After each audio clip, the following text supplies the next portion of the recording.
A service of KIBMradio.com, the Internet's home for an all old-time radio.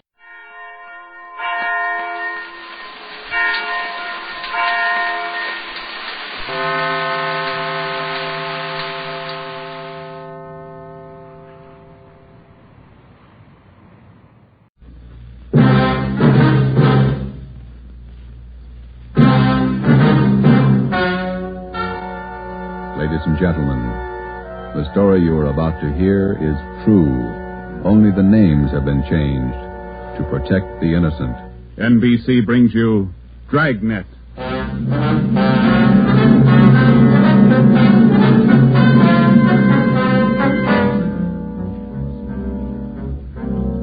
You're a detective sergeant. You're assigned to missing persons detail. You've never heard of Fountain Green, Utah. You've never heard of Juanita Lasky. Los Angeles is a big city. 452 square miles. 3,356,969 people. Your job, find her. Dragnet, the documented drama of an actual crime investigated and solved by the men who unrelentingly stand watch on the security of your home, your family, and your life. For the next 30 minutes, in cooperation with the Los Angeles Police Department, you will travel step by step on the side of the law through an actual case from official police files. From beginning to end, from crime to punishment, Dragnet is the story of your police force in action. It was Monday, December 12th. It was cold in Los Angeles. We were working the day watch out of missing persons detail. My partner's Ben Romero. The boss is Ed Backstrand, chief of detectives. My name's Friday. I was on my way back from lunch, and it was 12:47 p.m. when I got to room 67A. Missing persons detail. Where'd you eat? Federal Cafe. Good soup today. What kind? Corn chowder. It was real good. Place is jammed with Christmas shoppers. I had to wait. Haven't even started my shopping yet. You? I got to pick up something for my mother. Prices are high. I'll send a lot of cards. Wait till you get married, Joe. Ever try to sell a Christmas card to a kid? They got to have something with wheels on it. Yeah, I guess you're right. Missing persons, Friday. Fountain Green, Utah, calling the Los Angeles Police Department. Bureau of Missing Persons. My party will speak with anyone in charge. This is Missing Persons, Sergeant Friday. Just a moment, please. Mrs. Lasky, ready with your call to Los Angeles. Hello? Hello? Hello? Here's your party. Go ahead, please. Operator? Yes, madam. Could you please give me the charges for this call? I'm using my neighbor's phone. All right, madam. Please signal when your call is completed. Oh, yes, I'll do that. Go ahead, please. Hello? Hello? Are you missing persons? Yes, ma'am. Sergeant Friday. This is Mrs. Hannah Lasky. I'm calling you from Fountain Green, Utah. Yes, ma'am. This is in regard to my daughter, Juanita Lasky. I haven't heard from her in well over a month, and I'm terribly worried. Where was she staying in Los Angeles, Ms. Lasky? At the Chelsea Hotel for Women. I have the address. 941 South Melrose Street. I can't understand it. Ever since Juanita's been away from home, she's written twice a week regularly. When's the last time you heard from her? The last letter I have is postmarked November 2nd. You know how it is, Sergeant. We have no relatives in Los Angeles, and she's trying to find work down there, living all alone. I just don't know what to do. All right, Ms. Lasky. I'll take her description over the phone and make out a preliminary report. You'll have to send us a photograph of your daughter and a letter to the effect that you want us to trace her. I'll get the letter and the snapshot off today. Now, what's your daughter look like? What's her full name? Juanita Marie Lasky. Lasky. No E. All right. Her age, weight, and height. She was 26 last July 10th, 128 pounds, and about my height. Well, how tall are you, Ms. Lasky? Oh, yes. 5 feet 7 inches. She has auburn hair.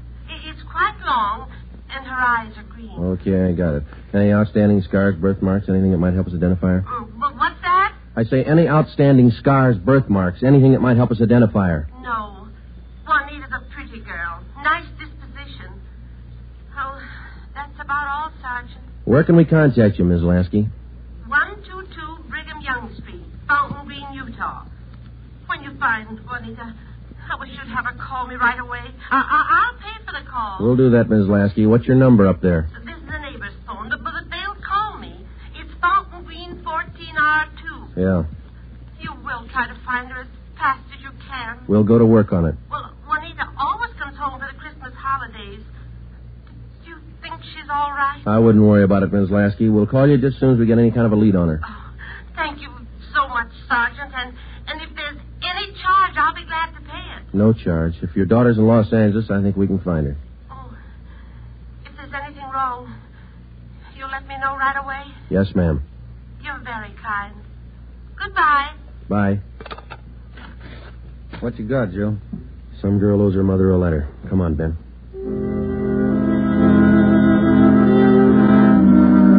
Just a routine call. We made the usual check, the morgue, all the hospitals, the county jail. And then we went through the repeater file. We found a Juanita Lasky in the files, but the age and description didn't match. We put that lead in the discard. After the usual paperwork, the next step was to check her last known residence, the Chelsea Hotel for Women. Here it is, Joe. Chelsea Hotel. Yeah. 55 rooms, all outside. You're home away from home. Now let's go in.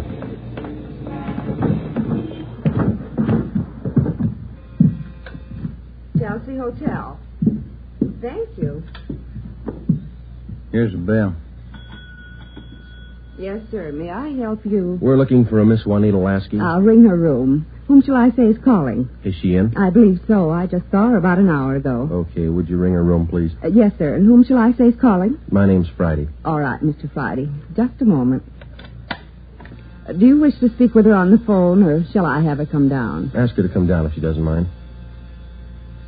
She doesn't seem to answer. That's funny. I'll ring again. No, sir, she doesn't seem to be in. Would you like to leave a message? Didn't you say you saw her about an hour ago? Yes, I did. She must have gone out again.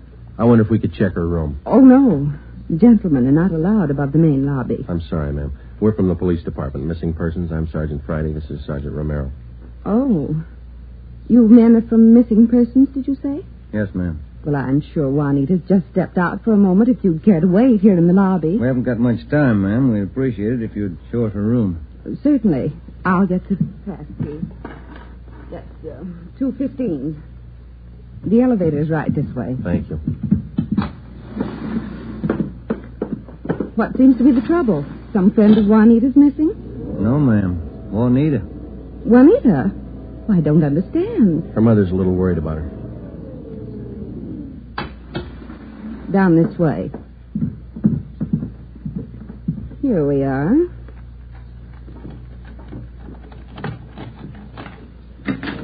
No wonder she didn't hear the phone. She's in the shower. Yes, ma'am. Would you rap on the bathroom door and tell her we'd like to talk to her as soon as she's through? We'll wait out here in the hall. Certainly. Juanita? Juanita, there are two gentlemen here to see you. Juanita? Juanita?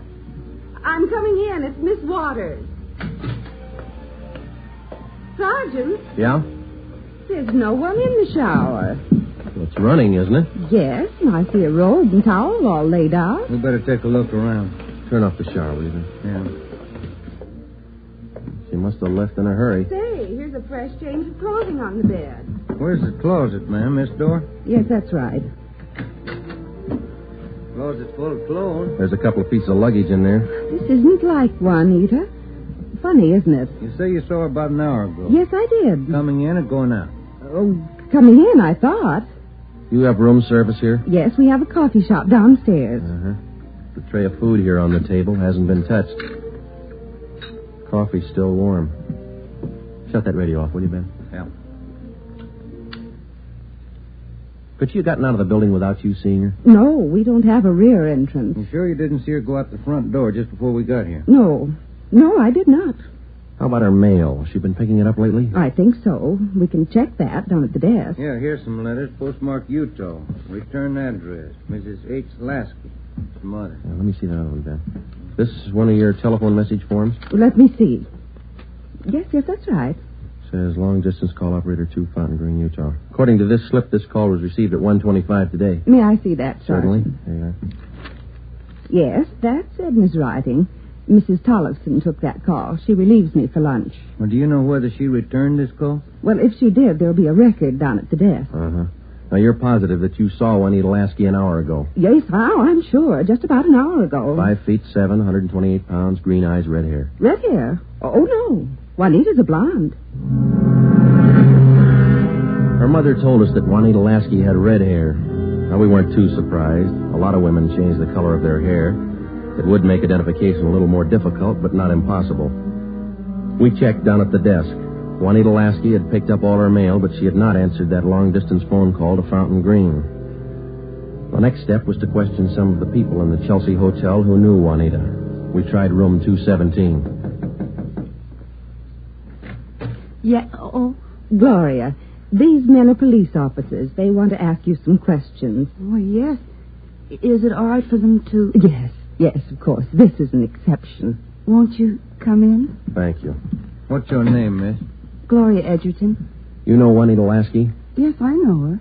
She has the room right next door to me. Have you seen her today? No, I haven't. I've been out doing my Christmas shopping. Why? We were trying to locate her, Miss Edgerton. Wasn't she in her room? I thought I heard her shower going. Yes, you did, but she wasn't in there.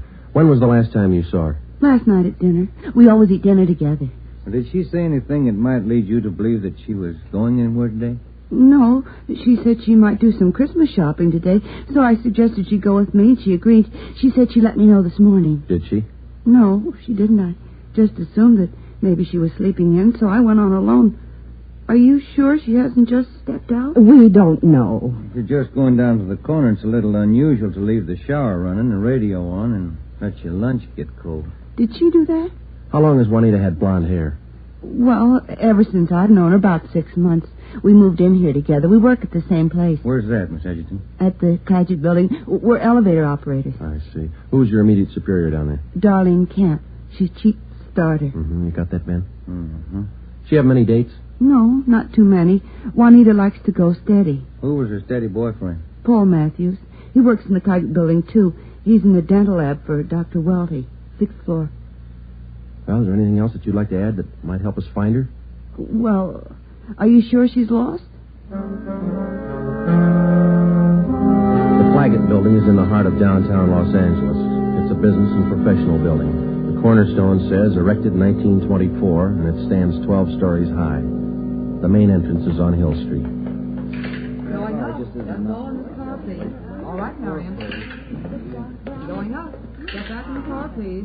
Are you Darlene Camp? Yes. Just a moment, please. Going up. All right, Dora. Can I help you? I'm Sergeant Friday, Police Department. This is Sergeant Romero. Yes, sir. Juanita Lasky work for you? Yes, she does. She's one of my operators. When's the last time you saw her? Anything wrong? No, we're just trying to locate her. Well, you just missed her by 45 minutes. All right, Sylvia. She was in to pick up a check. Do you know where she cashes her check? Most of the girls cash them down at the bank on the corner.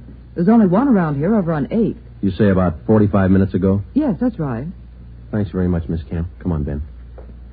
Going up. All right, Marion. The bank's not far from here. It is kind of funny, isn't it? What's that? Her room, the shower, the radio, that lunch. Sure pulled out in a hurry. What do you think? I don't know what to figure. It's a new one on me. She's alive, we know that. She was 45 minutes ago, anyway. Christmas is here. Santa Claus in his chimney. Yeah. No. I beg your pardon, sir. That's all right. Merry Christmas. Same to you. Here we are, Joe. Guess we better check with the manager, huh? You the manager? I'm the assistant manager. Can I help you? Police department. Yes, sir. I'd like to find out if a check has been cashed here within the hour. Yes, sir. And what's the party's name? Lasky, Juanita, payroll check, Dragnet building. Yes, sir. I know Miss Lasky. If you'll step behind the counter, I'll get the check. Thank you. If you'll just wait right here. Okay, thanks. Wonder why she stopped writing to her mother. It's a good question. When we find her, we'll ask her. Wonder if anything was wrong where she worked. No, it didn't seem to be. We'll check back there when we finish here. Yeah.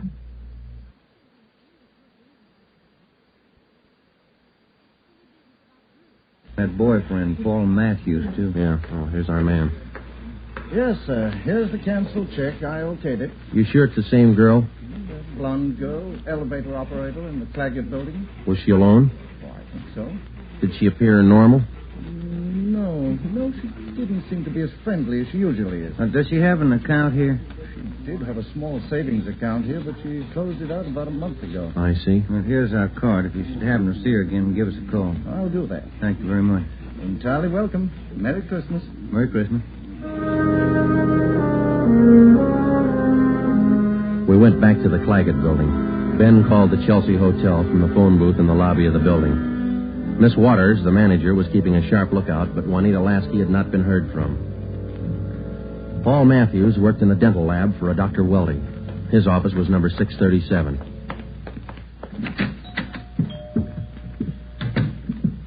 Yes, gentlemen, may I help you? We'd like to see Paul Matthews. I'm Paul Matthews. We're from Missing Persons Police Department. Sergeant Friday. I'm Sergeant Romero. Yes, sir. Do you know a Juanita Lasky? Yes, sir. When's the last time you saw her?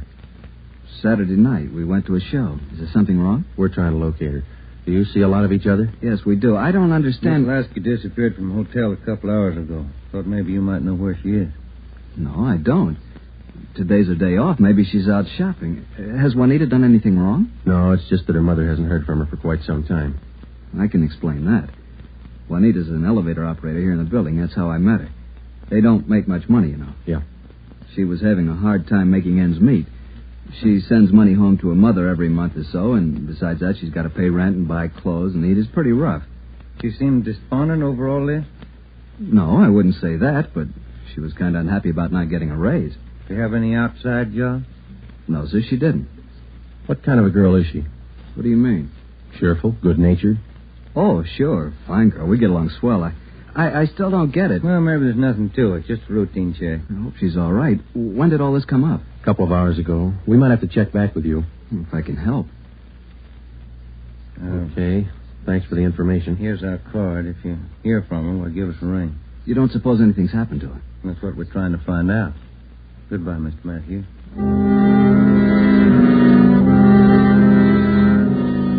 When we got back to Central Division, we had a full description of Juanita Lasky teletyped to all outlying stations in the metropolitan area of Los Angeles. We also put out an APB. We double-checked the repeater file and the wanderer file. We made out a full report on our findings to date. During the next 8 days, we located a missing husband for a wife in Memphis, Tennessee. We picked up a runaway boy missing from his home in Reno, Nevada, and a 79-year-old veteran of the Spanish-American War who left his home in Bakersfield, California, because he didn't like his daughter-in-law's cooking. But Juanita Lasky was still a mystery. For 8 days, we checked and rechecked all our known friends and habits. We went back over the course a dozen times, but no trace. It was almost as if she had ceased to exist that day in the Chelsea Hotel. The letter and photograph from her mother had arrived, and we circulated it to cities all over the country. Her mother wrote that during the war, Juanita was a whack corporal. We put a tracer through to the War Department. That way, we'd have another photo and a full set of fingerprints. Well, where do you want to start today? I'll get it. Missing persons, Friday. Joe, this is Spencer over in the morgue. Yeah, Archie. You still looking for that girl? What's her name? Ramona Lasky? Juanita, yeah. Just had one brought in. Looks like your girl to me. The city morgue is located in the basement of the Hall of Justice on West Temple Street, across the street from the City Hall. A lot of missing persons cases end right here. Archie Spencer met us at the door. Hi, Joe. How's the wife been? Oh, fine, Archie. Over here, Joe. Cooler 23. Give me a hand, huh? You bet. That's her, isn't it? When's she going to be posted? As soon as your fingerprint man gets here. Yeah. That's Ramona Lasky, isn't it? Juanita. Juanita, I mean. No. No, that's not her, Archie. You sure? Yeah. Oh, I was almost positive. Sure looks like this picture in your bulletin. Yeah, she looks a lot like the picture, but it's not Juanita Lasky.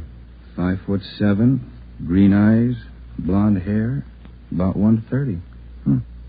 How close can you get? And look at the face. You sure that's not her? Yeah, I'm sure. Look at her hair, the roots. Yeah. They're blonde all the way down. They ought to be dark. Our girl's a bleached blonde. Yeah, I see what you mean. Look at her right hand, index and middle fingers. Heavy nicotine stains. Our girl didn't smoke, Archie. Yeah, I see what you mean. Guess I was wrong. That's not Ramona. Juanita. Come on, Ben.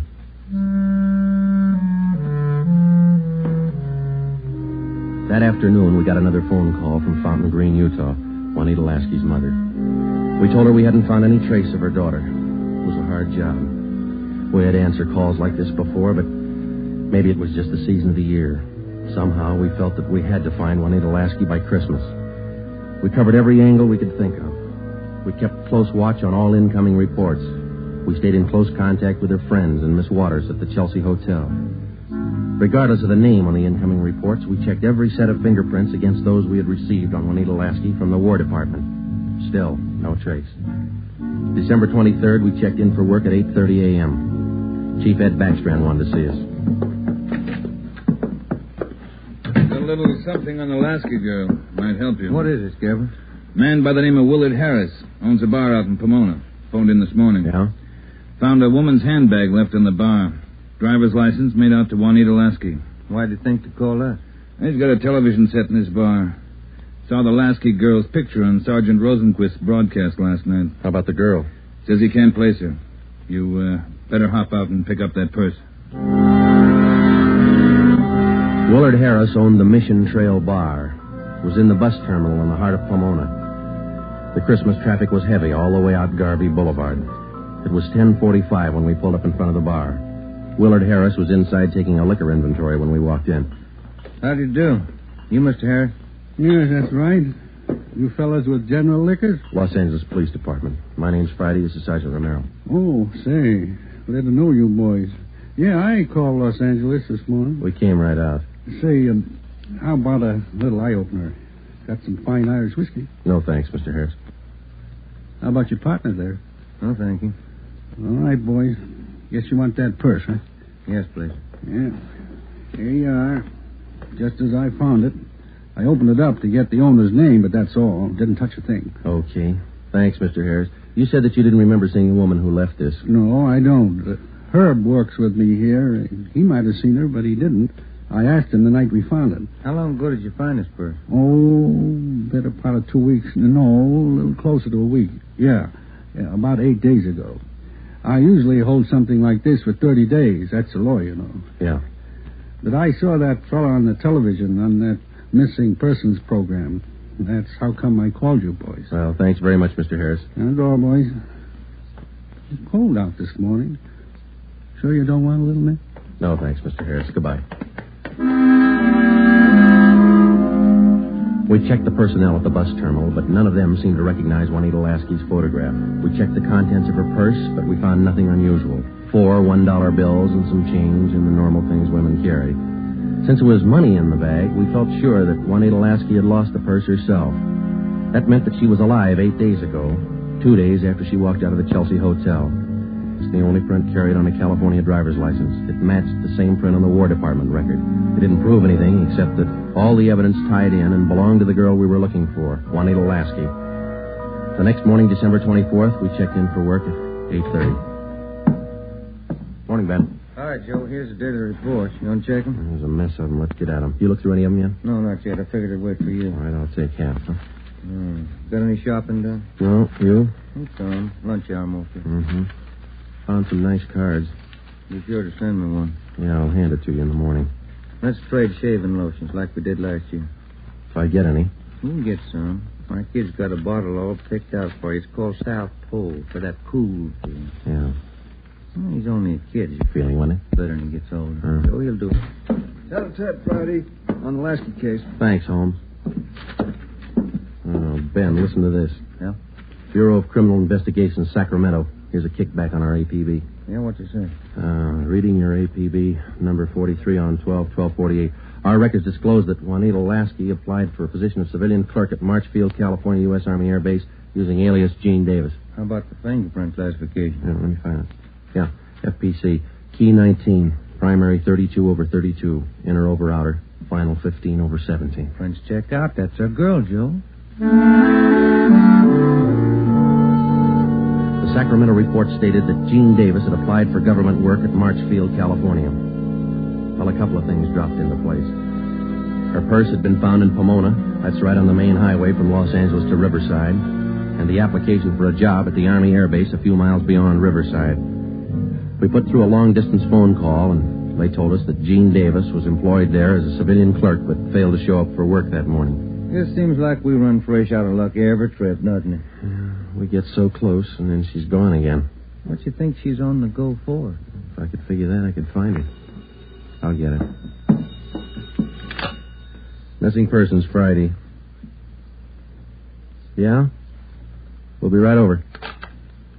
We didn't find her, but she's been found.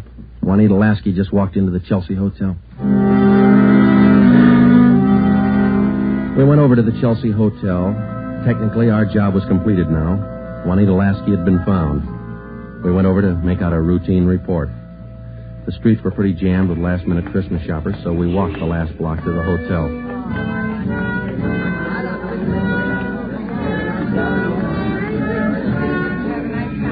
What's your guess, Joe? Let's ask her. Come on, let's go in. That looks like her over by the desk there. Yeah, pretty well memorized that face. Sergeant, this is Juanita Lasky. Sergeant Friday and Sergeant Romero, Juanita. How do you do, Miss Lasky? How do you do? I'm sorry. I'm terribly sorry. Miss Waters told me. You mind telling us? Where have you been? Sergeant, I don't know. These last 12 days have been a complete loss to me. Miss Waters told me what happened. I went over to see my doctor. He said I had temporary amnesia. I have to have treatment. I see. What's your doctor's name, Miss Lasky? Dr. Rudner over on Crenshaw. Well, we're glad you're okay. Kind of had us going there for a while. Oh, I'm sorry. Can I use your phone, Miss Waters? Oh, certainly. Help yourself. Thank you.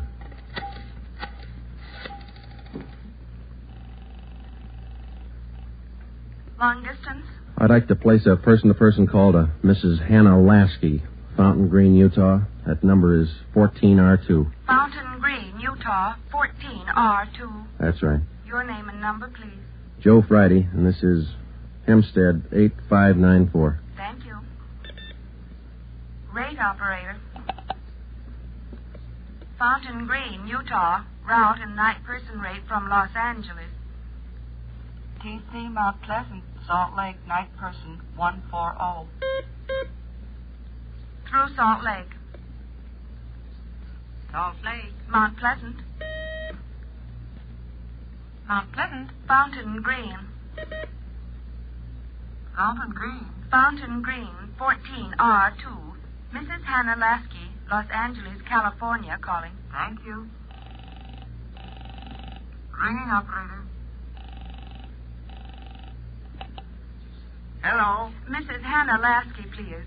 Los Angeles, California, calling. Oh, yes. Hang on. I'll get her. Waiting on your party, sir. Thanks. Getting through all right, Joe? Yeah. Lucky. Christmas Eve. Yeah. Hello? Hello? Hello? Hello, Miss Lasky. Yes? Just a minute, Miss Lasky. Juanita. Yes? You're wanted on the phone. Oh, who is it? Just say hello. She'll take it from there. Let's go, Ben. Hello? Yes? Hello, Mother. Come on, Ben. Yes, I'm all right. Mother, it's so good to hear your voice.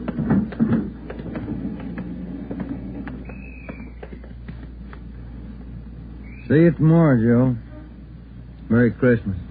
Yeah, it is, isn't it?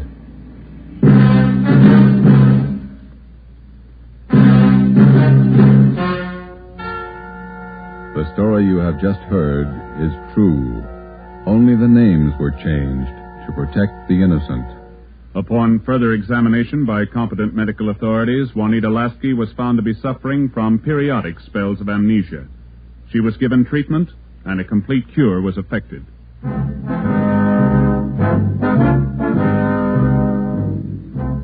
You have just heard the 8th in a new series of authentic cases from official files. Technical advice for Dragnet is furnished by the Los Angeles Police Department. Tonight's program is dedicated to Corporal Grady A. Beecham of the 9th Precinct Metropolitan Police Force, Washington, D.C. who, on the night of December 2nd, 1948, gave his life so that yours might be more secure.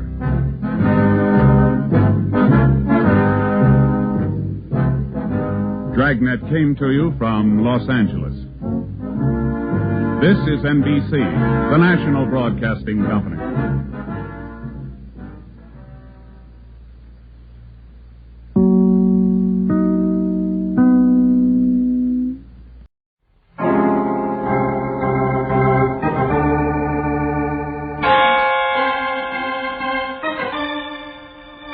My name's Regan. I work for Anthony J. Lyon, International Detective Bureau. They call me the Lion's Eye.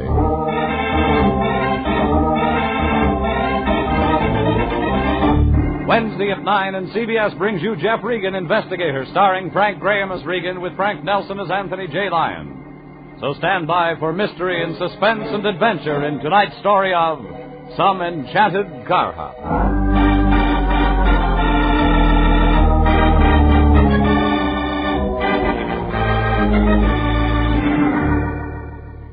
It was just an ordinary drive-in hamburger joint on Vermont off Sunset, but they called it Hamburger Heaven. And just to carry out the idea, they'd hired 6 angels to wait on cars. 3 blondes, a redhead, and 2 brunettes. I was lucky. I drew the redhead. Only she didn't serve up what I ordered. All she brought me was trouble. The whole thing started when there were only 8 more shopping days until Christmas. I fought my way through the necktie and sock set, and by the time I reached the office, I was ready to start celebrating New Year's. But my boss, the Lion, had other ideas. When I walked in, all 280 pounds of him was up on an office stool. He was tacking a dried-up sprig of mistletoe over the door. Jeffrey, my boy, come in. The festive season is at hand. How's that again? I said the festive season is at hand. I'm filled overflowing with the Yuletide spirit. Yeah? Well, you better take those nails out of your teeth before you spring a leak. Oh, yes. Yeah, guess you're right, my boy. I got carried away. Yeah, sure. You and Tiny Tim. We're expecting women clients? Women clients? Oh, you mean the mistletoe. Well, Jeffrey, you never can tell when a sweet young thing might accidentally happen in. Stop drooling, Fatso. You dropped out of a mistletoe set 50 pounds ago. Well, maybe so. But I still believe in Santa Claus. Yeah. Now, where was I? You were up on the stool with berries in your hair.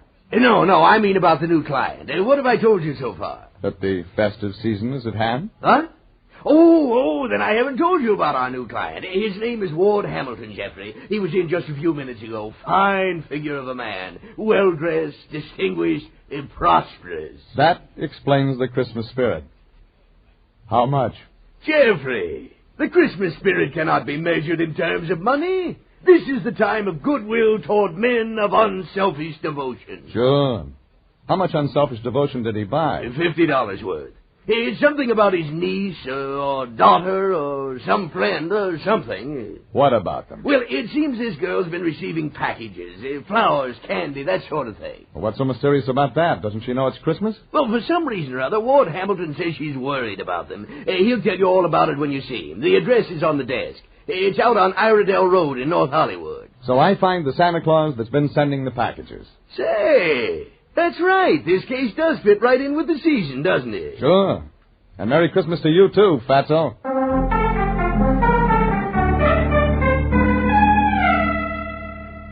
That started it. I hopped in my sleigh and headed my reindeer out over Cahuenga Pass. Iredell Road was twin rows of California bungalows with Christmas decorations strung out in front. All except one house. It was the address Lion had given me. Redwood front on the usual cream-colored stucco. White ranch-type fence, swimming pool in the backyard. No Christmas anywhere. Behind the fence, a big Dalmatian wagged his tail and grinned at me in a nice, friendly sort of way. Only he was growling when he did it. I circled wide and made the porch, but I didn't get as far as the doorbell. What do you want? Mr. Hamilton? I'm Regan, International. Regan? Oh, yes, the detective. Come in, Mr. Regan, come in. He was big and gray-haired, the man of distinction. But what he had in his hand wasn't a glass. It was a whip. Black, 10 feet long, with lead weights at the tip. In here. I appreciate your coming right out, Mr. Regan. I like to get prompt action. Is that what you used that for? Well, oh, the whip. No. No, just a hobby of mine. I practice hitting toy ducks floating in the swimming pool. Oh, nice way to get use out of your pool during the winter season. Well, yes. Never mind that. Sit down, Mr. Regan. I want to tell you about Mary. That's the niece. Niece? No. No relation. I'm a close friend of her family's. Her parents died several years ago. There was no one else, so I've tried to take over the reins and help the girl along. It hasn't been easy. She isn't broken to harness. It's a nice metaphor, but it doesn't fit. Not at all. Mary Winter is a strange girl. Very strange. She's the shy, retiring type. Ah, I see. The detective training. You're thinking ahead, assuming that she's not attractive to men. Nothing could be further from the truth. She's a lovely girl. Very lovely. Auburn hair, green eyes, fine, firm, youthful figure. Desirable is the word, Mr. Regan. Desirable. You understand what I mean? You make it pretty clear. So, that brings us to the anonymous packages. For almost 6 weeks, someone has been sending Mary gifts. Almost every day. Flowers, candy, novelties, that sort of thing.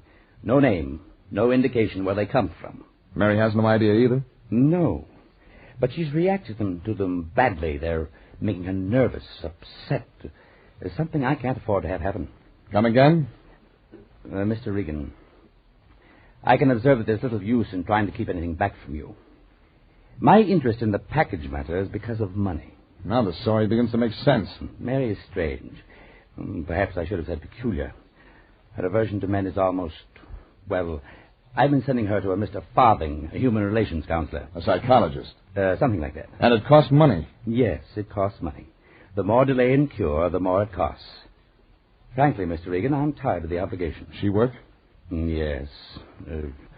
She works at one of those drive-in stands. Carhop. Something wrong with that? The place is called Hamburger Heaven, Mr. Regan. And you want me to find the guy who sends the packages so he'll marry her, or so you can get rid of him? It works the same either way.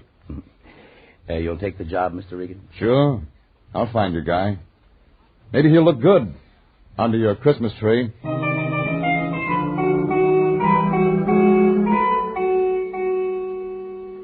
Ward Hamilton gave me the girl's address in Hollywood.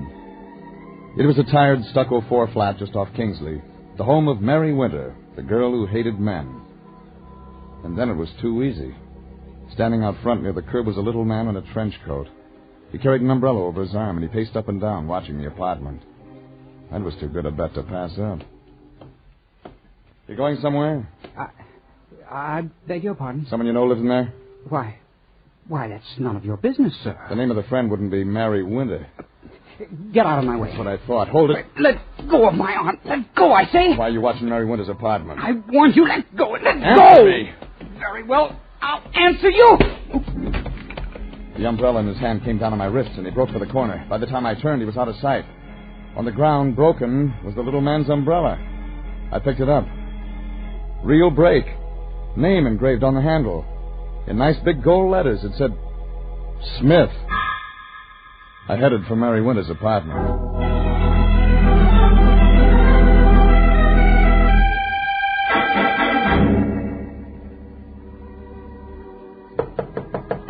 I knocked, and nothing happened. Knocked again. The radio in the room told me somebody was in and liked their music loud. I tried the door, and it worked. I stuck my head in to look around. A redhead came in from another room, in slacks and halter. She saw me. She dived for the closet and came out wearing her coat. Then she snapped off the radio. Get out of here! Look, I tried knocking, but... Get out before I call the police! The name's Regan. Ward Hamilton sent me. You're lying. You're trying to trick me. Phone him. He'll tell you.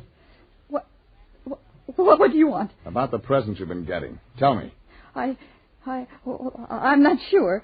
I can't trust you. Well, look, for the last time, I'm supposed to find out who's sending them. Either you help or you don't. Now, take your choice. All right. I'll listen. But don't you come a step closer.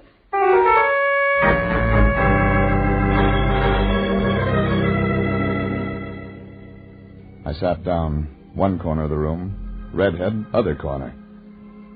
She was tall, Graceful, beautiful. Everything a guy could want. Except for the look in her eyes. Scared. Hunted. I waited for her to start it. They began several weeks ago. The presents. I don't know who is sending them or why, but Any card? Identification? No, nothing. You sure? You think I'd accept gifts from a stranger? Take it easy. Nobody said that. What did Farthing tell you? Farthing? The Human Relations Counselor you go to. Oh, you know about that? Yeah, I know about that. What did he say? That I shouldn't worry. That I should find out. That all? Oh, you don't understand. You're like all of them. Get out of here. One question. You know a little guy about 30 carries an umbrella, wears a trench coat, shy? No. Are you sure? Think. A little guy. No, I don't know him. I've never met him in my life. Get out! I left the redhead sobbing softly to herself. Maybe a lot of flowers and candy would be kind of nice to a lot of people during Christmas, but not to Mary Winter. She was mixed up, inside and out. I headed back to my car, and then I was mixed up. It had looked easy until I got to my car. That's when I got complications. A big complication. Fat, 40, with a gun. Get in, Shamus. Now what? Your choice, Shamus. Like what? The Winter Dame, Your property? Not my type. Belong to the boss? Question, Shamus, Beat it, will you? I'm not through with you. Okay, get through. Stay away from Mary Winter or you get trouble. Real bad trouble. Any questions now, Shamus? Yeah. Who pays you? You shouldn't have asked that question.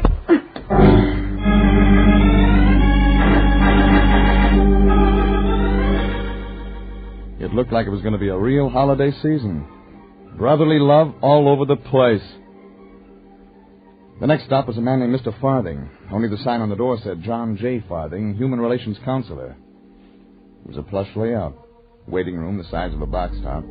Rich, solid, lined with deep green leather chairs, brass studs. On the wall, Van Gogh, Gauguin, that kind of stuff. The receptionist was out, and I took a crack at the thick mahogany door. Yes, come in, please. What may I do for you, sir? The name's Regan, international detective. Oh, sit down, Mr. Regan. Now, is something troubling you? Girl named Winter. Mary Winter. Go on, Mr. Regan. She's a patient of yours? Why do you ask? A couple of questions about her. I see. Since you know her background, I thought you could fill me in on a few things. I said... I heard you, Mr. Regan. Well? Perhaps, sir, you're aware of the nature of my work. Since I assume you're an intelligent man, I don't believe it's necessary to be much more explicit than that. Try it for size. Very well. Cigarette, Mr. Regan? Thanks. There is in existence a code of ethics. Some practitioners call it the Hippocratic Oath. I'm not a doctor, as you know, yet I, too, Mr. Regan, have a moral code. I'm listening. Nothing in my code, either morally, ethically, or in any other way, allows me to discuss the affairs of my patients. Is that clear? Yeah.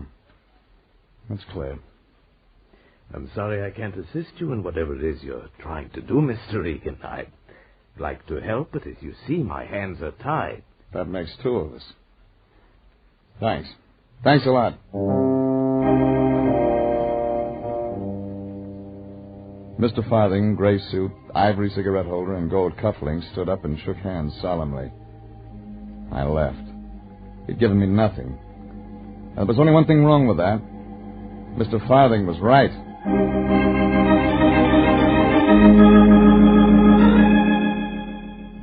I decided to check in with my boss, Anthony J. Lyon. The International Detective Agency, Anthony. Save it for the customers, Fatso. Jeffrey, where have you been? Look, I just started this business 2 hours ago. What's eating you? Just this. I have here in my office with me a young man. He has an interesting story, Jeffrey.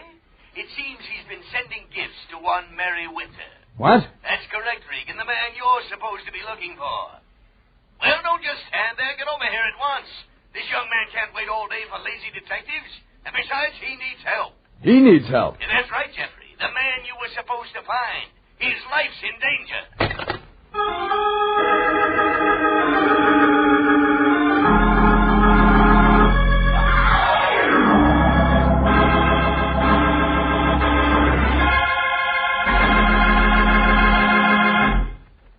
This is CBS, and you're listening to Jeff Regan, Investigator, and tonight's adventure, Some Enchanted Carhop.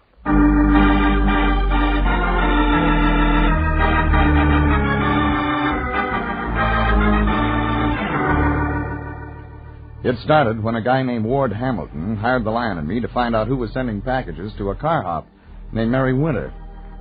I met a little guy with an umbrella and a big guy with a gun, and a human relations counselor who called himself Mr. Farthing. Then I phoned my boss, Anthony J. Lyon, and found the mysterious Santa Claus who'd been sending the girl gifts had walked right into our office. When I got there, I found the Lion sitting with his fingertips touching as he talked to the man across the desk from him. Like I guessed, it was the same guy I'd seen outside Mary Winter's apartment. The little guy, 30, trench coat, and nervous. Jeffrey, come in. I want you to meet our new client, Mr. Smith. Mr. Ernest Smith. He's in trouble. Well, if he isn't, he should be. Jeffrey, what on earth do you mean? I found your Mr. Smith outside the girl's apartment. He wasn't looking for frost on those windows. No, Mr. Regan. That's... What Mr. Smith is trying to say, Jeffrey, is that that's not true. Mr. Smith is in real trouble. You sell it to him? Jeffrey, how can you say such a thing? Mr. Smith feels his life is in danger, hence he has retained us to act in his behalf. That's true, Mr. Regan. I'll admit I sent the gifts to Miss Winter. I didn't realize, I didn't know... Get to the point. Now I'm afraid. Since I saw you this afternoon, someone's following me. Fat guy, big coat. Yes. I came here for help. Someone doesn't like my sending the gifts. Well, that's real bright. Well, you can start with Mary Winter. She doesn't like them, Mr. Regan? Then there's a guy named Hamilton. She's married? We call him a guardian, family friend. Oh. Finish your story. I like Miss Winter. I wanted to do something for her. So you've been sending her anonymous presents for almost 6 weeks. Isn't that carrying the Christmas spirit too far? Well, I like her. That's not abnormal, is it, Mr. Regan? Yeah, of course not, Mr. Smith. You keep out of this, Fatso. Yeah, but Jeffrey, our client... We got another client named Hamilton, remember? Besides, you haven't met the girl. Neither have I. What? I've never met Mary Winter. Is that abnormal, Mr. Regan? Oh, dear. Dear, perhaps I'm sicker than Mr. Farthing told me. Say that again? Mr. Farthing, my human relations counselor, he takes care of me. Oh, wait a minute. Maybe this is going to add up. You've never met Mary Winter? No. No, but you've seen her. You've seen her in the waiting room of Farthing's office. Why, Mr. Regan, how on earth did you guess? That's exactly it. She was reading a copy of Reader's Digest, and I was reading an old National Geographic. It was a fall Never day. mind. Well, Lion, I think that wraps that up. Jeffrey, what do you mean? Mary Winter is afraid of unknown guy sending packages. Unknown guy turns out to be Smith. Take Smith to Mary, show her he's harmless. Collect our fee. Yeah, but Jeffrey, what about Mr. Smith? What about the man who's following him? Maybe he just imagined it. Come on, Smith. We're going to visit a redhead.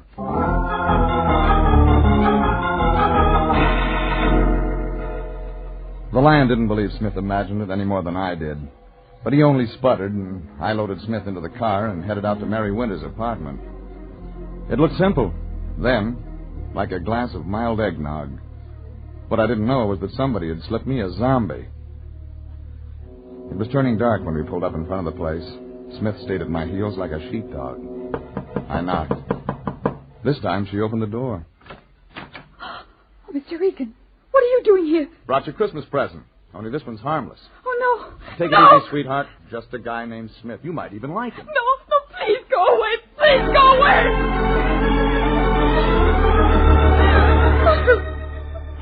Smith and I walked on in, and Mary backed into a chair in the far corner of the room. She and Smith looked at each other and didn't say anything, so I waited for the sparks to die out of her eyes. But they didn't. There was something else on her mind. This is the man who sent the packages. You guessed it. Smith, Mary Winter. Mary Winter, Smith. Get him out of here! Huh? I said get him out of here before he kills me. Oh, no. Sit down. Now, just a minute, lady. He won't hurt anybody. Just take it easy, will you? Just take quiet. That's what you're Oh, no, I Now, didn't listen, hurt. sweetheart. Wait a minute. It's Christmas. You've heard of that, I think, haven't you? People send presents to each other because it makes them feel good. Now, Smith sent you presents for the same reason. He's going to kill me. You're like he is, trying to trap me. Oh, that does it. All right. Look at this. What, a card? It came in a box of flowers. We've delivered here to my apartment tonight. Each man kills the thing he loves. Well, Regan, try and explain that. Try and... Shut up. Did you send this, Smith? No, Mr. Regan. I didn't send it. I sent flowers and candy and nice things. Mr. Regan, at the window! I left them with their mouths open and ran for the hall, and then outside. The girl may have had an overworked imagination, but her mind didn't knock over that garbage can. It was dark and peaceful and still outside. Me and a half moon and nobody else. And then I saw him, thick-set, crouched, moving away from the window. I dove after him. We went down together as his hand came out of his pocket. The heavy gray .45 got itself in my direction, and I grabbed at the wrist behind him. The gun fell into the rose bush, but he got to his feet. I warned you once, Shamus. Stay away from that girl. Who said so? Never mind. Now, get off the case now, before it's too late. It'll only mean go. Were you going to say trouble?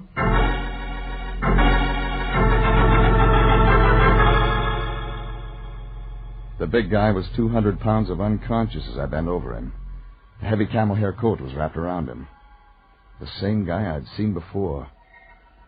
I unbuttoned the coat figuring some identification might help, only when it came open, I didn't need any more. He was wearing a tailored starched jacket. It wasn't the kind you see every day. It was white. That gave me the lead I needed, and I headed fast for my car. 10 minutes later, I stopped at the drugstore on my way out to the valley. I phoned the Lion and told him to check on Farthing. Then I headed the car out Cahuenga. The pass was crowded with home-from-work traffic. It took me 25 minutes to make Iredell Road and the home of Ward Hamilton. This time the Dalmatian was out for the night. But Ward Hamilton wasn't. He opened the door. Well, Mr. Regan, come in. You work late. Our time clock's out of order. Oh, perhaps you'd like one for Christmas. No, thanks. Wouldn't fit in my sock. Well, Mr. Regan, I take it by this visit that you have good news for me. Call it that. You know who's been sending the girl those gifts? A guy named Smith. How's that again? Smith, Ernest Smith. His birth certificate says. I'm afraid I've never heard of him, Mr. Regan. He saw Mary in the waiting room of Farthing's office. Never met her. Shy little guy. Well, now isn't that something? Well, I must say, Mr. Regan, you did a remarkably fast job. There's something else you ought to know, Hamilton. Chances are Farthing's a phony. Mr. Farthing? Looks like. Why, it seems absurd. Just thought I'd let you know. Want me to go on with the case? What do you mean, Mr. Regan? I found your guy, Smith. That's what you hired me for. And when I get to Farthing, he'll sing like a prima donna. Sing? Talk. Well, then keep going. Okay, Hamilton. It's your money. It's your life, Mr. Regan. Be careful.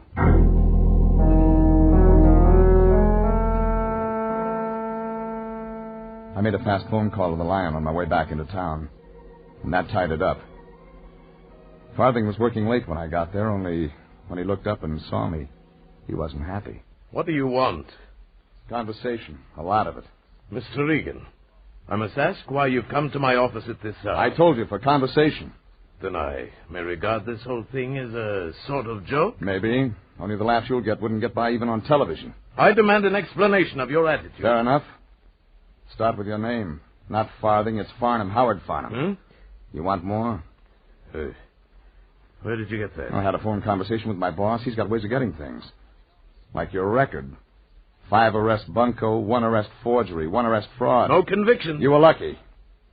Maybe you won't be this time. You haven't got anything on me, Regan? How about blackmail? Not a chance. Maybe not yet. Only you were getting set for a job. I believe the guy's name was Hamilton. You can't prove it. Well, it was your mug. The big guy in the white jacket, he meant business. Does he do your legwork? Listen, Regan, you can't pin blackmail on me. Sure, maybe I had ideas, but I don't claim I'm a doctor. I don't hand out any pills. Just advice, Regan. That's all. Just advice. That's too bad. You know, there are a lot of people that take phonies like you seriously, Farnham. A lot of people that could use advice. Real advice. Mine's real.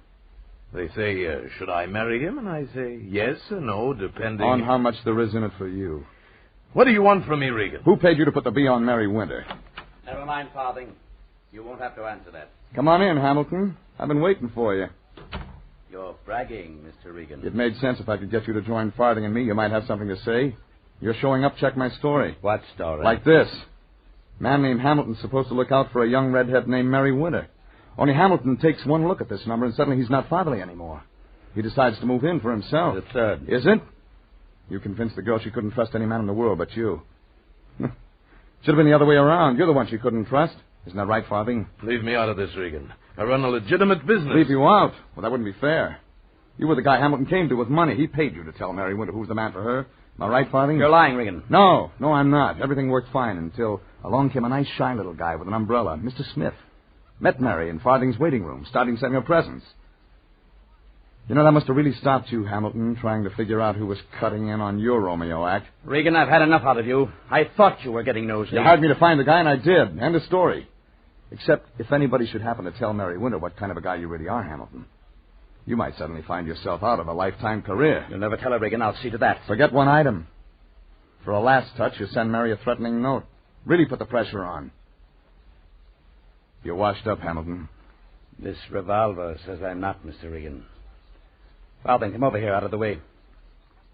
We're going to take care of Mr. Regan. Self-defense, not a chance with Farthing's record. Am I right, Farnham? Do as I say, Farthing. Go ahead, Farnham, go ahead. Murder will look good on your list. I won't play ball, Hamilton. I told the girl what you wanted, but I'm not in this. It's your fight. I can make it yours. Don't try it. I am as good with this gun, gentlemen, as I am with a whip. Farnham, watch out. Farnham ducked as I hit Hamilton's wrist. The bullet buried itself in the desk top, and the gun hit the floor. I got the gun as Hamilton moved in fast. Only what he got for his trouble was the barrel across his head. Farnham crawled up to his chair, sat down, puffing. I let him catch his breath. When I waved the gun in his direction, he didn't mind phoning the police.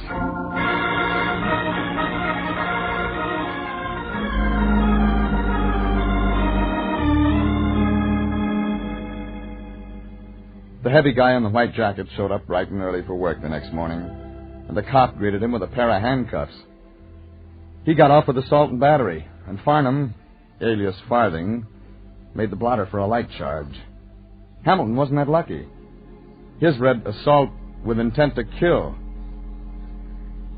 It was noon when I got to the Lion's office. He was admiring the Christmas tree stuck in the corner. And from the sounds that came out of his mouth, it looked like his holiday fever was becoming serious. Nowhere.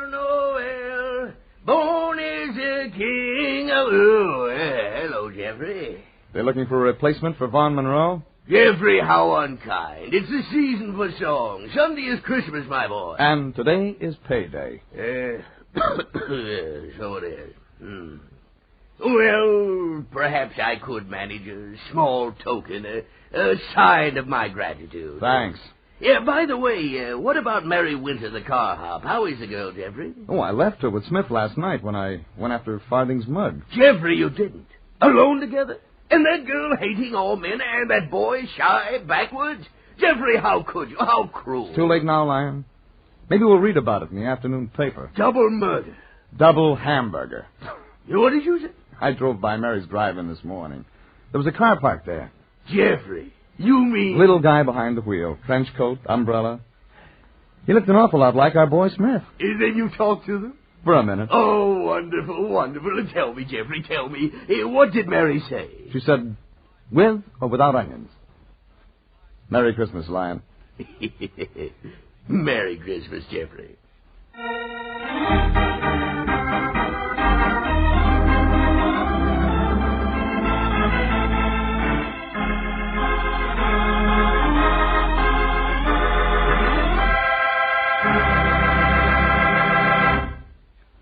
Jeff Regan, Investigator, is written by William Frug and William Fifield, produced by Sterling Tracy, directed by Gordon T. Hughes, and stars Frank Graham as Regan with Frank Nelson as Anthony J. Lyon. Original music is by Dick Arant. Jeff Regan, Investigator, is heard each week at the same time over CBS. Bob Stevenson speaking and inviting you to be with us again next week at this same time for Jeff Regan, Investigator. This is CBS, the Columbia Broadcasting System.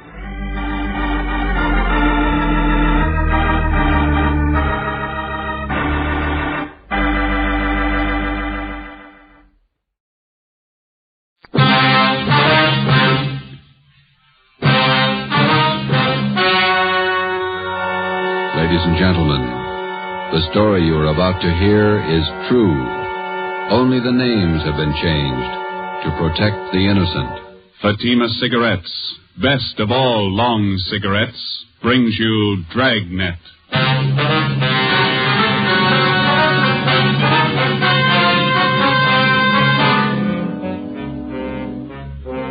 You're a detective sergeant. You're assigned to homicide detail. A small boy is reported missing from his home. His age, 9 years. Foul play is suspected. Your job, find him. Dragnet, the documented drama of an actual crime. For the next 30 minutes, in cooperation with the Los Angeles Police Department, you will travel step by step on the side of the law through an actual case from official police files. From beginning to end, from crime to punishment, Dragnet is the story of your police force in action. It was Thursday, December 22nd. It was cold in Los Angeles.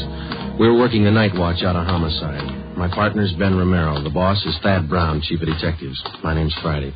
I was on the way into work, and it was 3:55 p.m. when I got to room 42. Homicide. Hi, Joe. Ben, what's doing? Oh, pretty quiet. How's your mother? Well, that cold's still hanging on. Bad cough. Doc says nothing serious. My kid's got the same thing. Must be some kind of a virus going around. Yeah. Is that a new suit you got on? Oh, yeah. Ma figured I needed one. Let me see. Oh, yeah, that's a nice shade of blue. Where'd you get it? Quincy's down in South Fig. Look okay? Turn around. Oh, yeah, that's a good fit. Did you get all the reports on the Webster case yet? Yeah, all taken care of. Let me get it. Homicide, Friday. Well, this is Levinson, Unit 113J. Got something for you. Yeah, Harry, what's doing? Doherty and I are out here on Collis Avenue, 4656, trying to track down a 9-year-old boy. What's the story? The kid's missing, suspicion of foul play. How long has he been gone? About 2 hours. Looks like a job for homicide. How do you figure? Kid was last seen playing in the backyard of his home. Yeah? We checked over the yard. Find anything? Bloodstains, lots of them. They look new.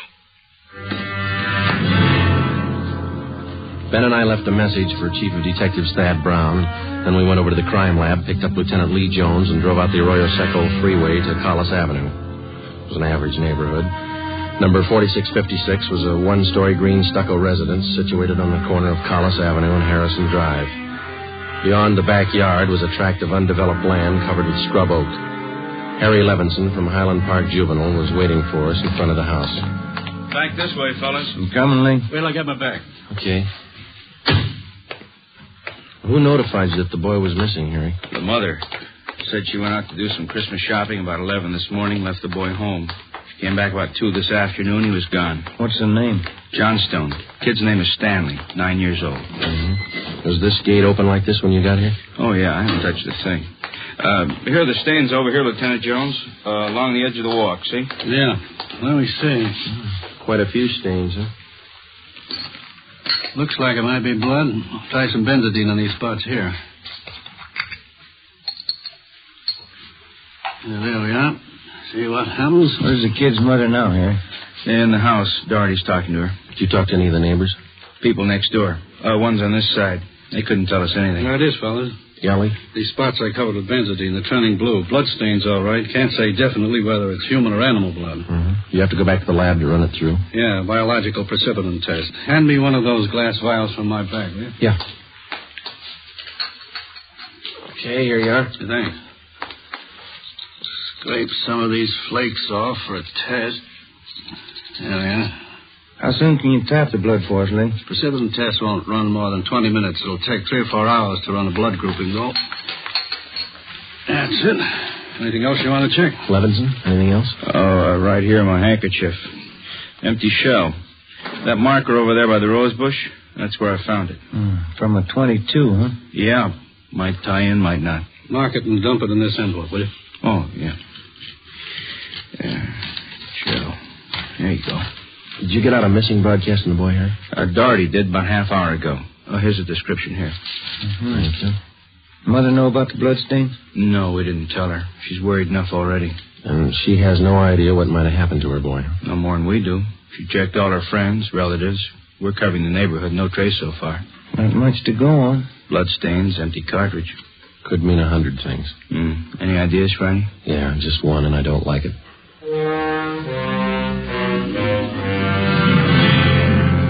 4:30 p.m., Thursday, December 22nd. The neighborhood search for 9-year-old Stanley Johnstone continued. Lee Jones went back to the crime lab to start the precipitant test and the blood grouping.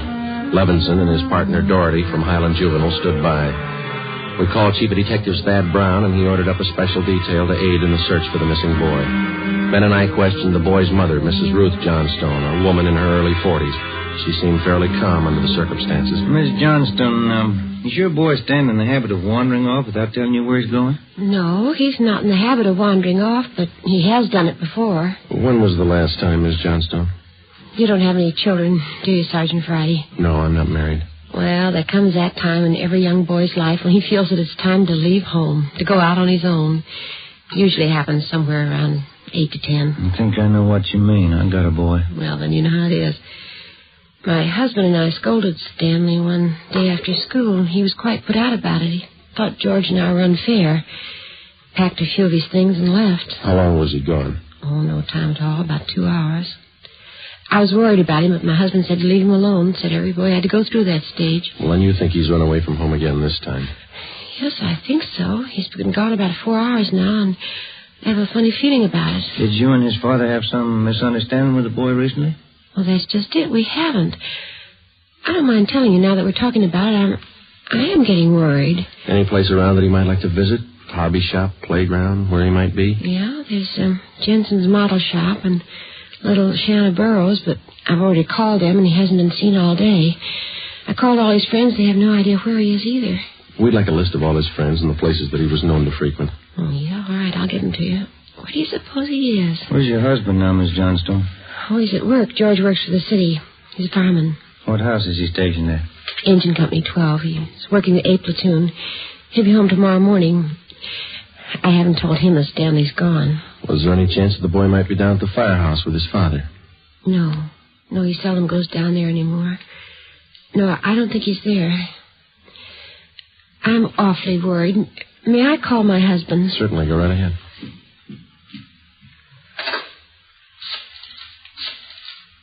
I know George will be worried. Stanley's been gone too long. Hello? May I speak with George Johnstone? This is Mrs. Johnstone. Thank you. I hate to call George at his work. Yes, ma'am. Does your husband own a gun? Yes, he does. What caliber, do you know? Well, it's a .45 automatic. He got it. George? This is Ruth. George, is Stanley down there with you by any chance? Oh. No, I can't find him anywhere. He hasn't been here when I came home from my shopping. There are 2 policemen here. No, I said there are 2 policemen here. Oh, no, dear. I'll call you if we don't find him soon. All right, dear. Yes, you too. Goodbye. I didn't think he'd be with George. That .45, is that the only gun in the household? Wait, yes. Why are you asking about guns? Has anything happened that you're not telling me about? No, ma'am. Just routine checking. We'll have to take a look at that .45, though, if you don't mind. Maybe I should tell you. We do have another gun in the house, but it's all wrapped up. George bought it for Stanley's Christmas present. May we see it, please? Well, yes. Will you have to unwrap it? Yes, I'm afraid so. I think I can reach it. We had to hide it. Now, let me see. Oh, here's the paper it was wrapped in. Stanley must have found it. It's gone. See, here's the gift card and the box the gun came in, the rifle. Can I look at that box, ma'am? Thank you. How about it, Jim? .22 caliber. Thursday, December 22nd, 5:15 p.m. It was getting dark. The search for the missing boy continued. We checked the list of Stanley Johnstone's friends. None of them or their parents had any idea of his whereabouts. We talked with Levinson again.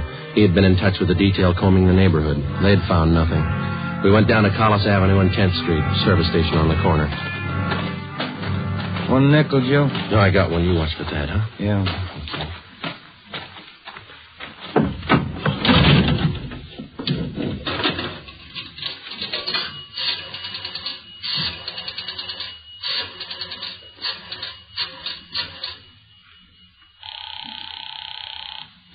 City Hall. 2667, please. 2667.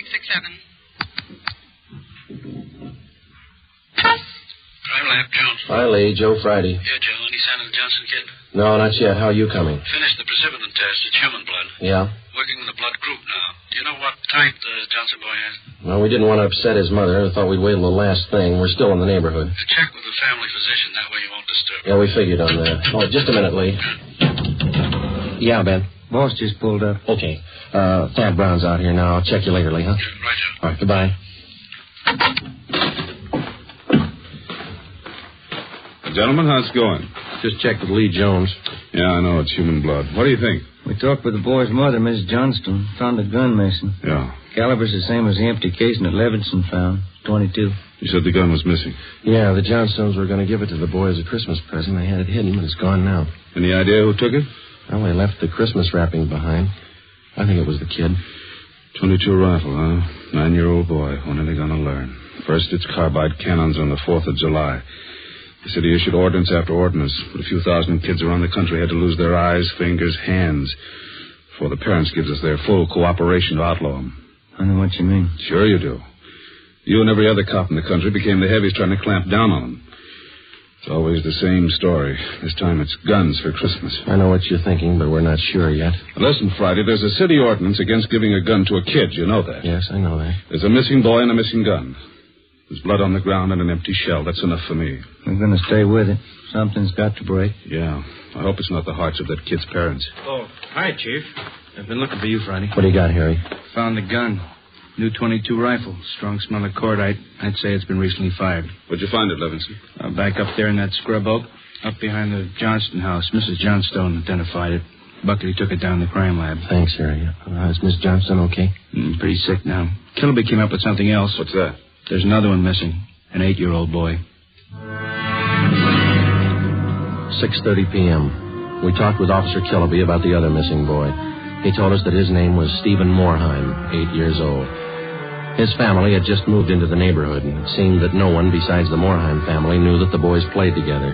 Mrs. Moorheim told us that Stephen told her that he was going out to play and that he'd be home by 6 o'clock for dinner. She told us that he was an unusually prompt boy and almost never overstayed his playtime. We got a description of the Moorheim boy and put out a missing broadcast. We called the Johnstones' family doctor. He told us that Stanley's blood was type O. At 7 p.m., we talked again with Mrs. John Moorheim.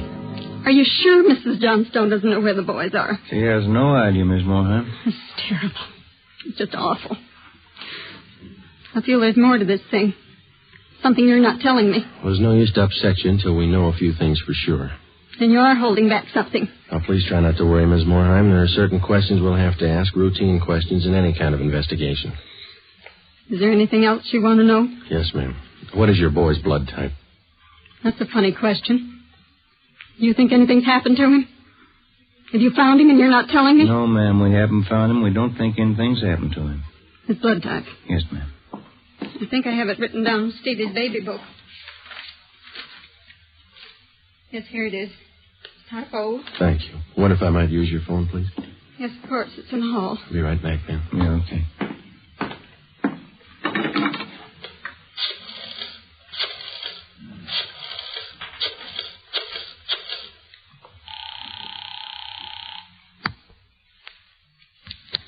City Hall. 2667, please. 2667.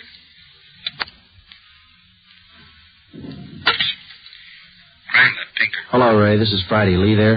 Just a minute, Joe. Take 2, Lee. John speaking. Checking back, Lee. Did you get the blood types on the 2 missing boys? Yeah, both boys type O. So were the stains, Joe. Type O.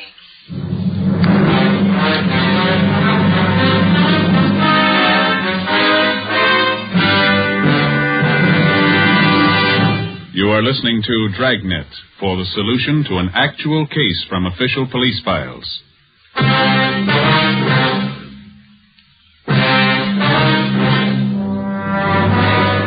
8 p.m., Thursday, December 22nd. Still no sign of either of the missing boys. Chief of Detectives Thad Brown went back to headquarters to direct the search from there. He dispatched another detail of 50 men to aid in the hunt for the missing youngsters. 8:30 p.m.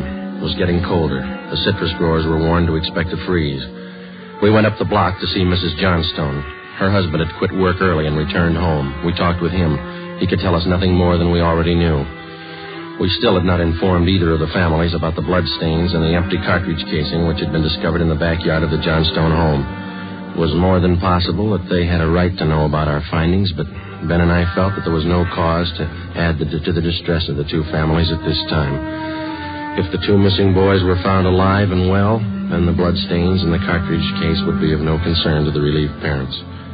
At 8:40 p.m., Ben and I left the Johnstone house and went to the home of Mr. and Mrs. John Moorheim. Miss Moorheim, you said your husband worked at a market? Yes. He telephoned about 15 minutes ago and said he was closing up right away. He'll be here any minute. I do wish Stevie would call or come home. It's so cold out tonight. All he had on was a thin cotton jacket. Please try not to worry. We're doing everything we can. He's going to be all right. Stevie's father's such a sensitive man.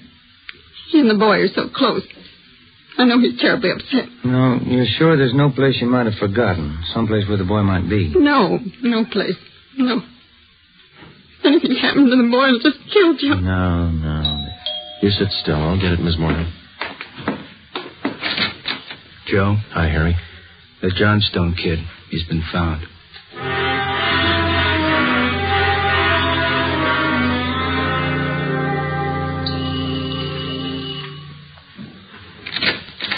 Oh, he's home, Sergeant. He's come home.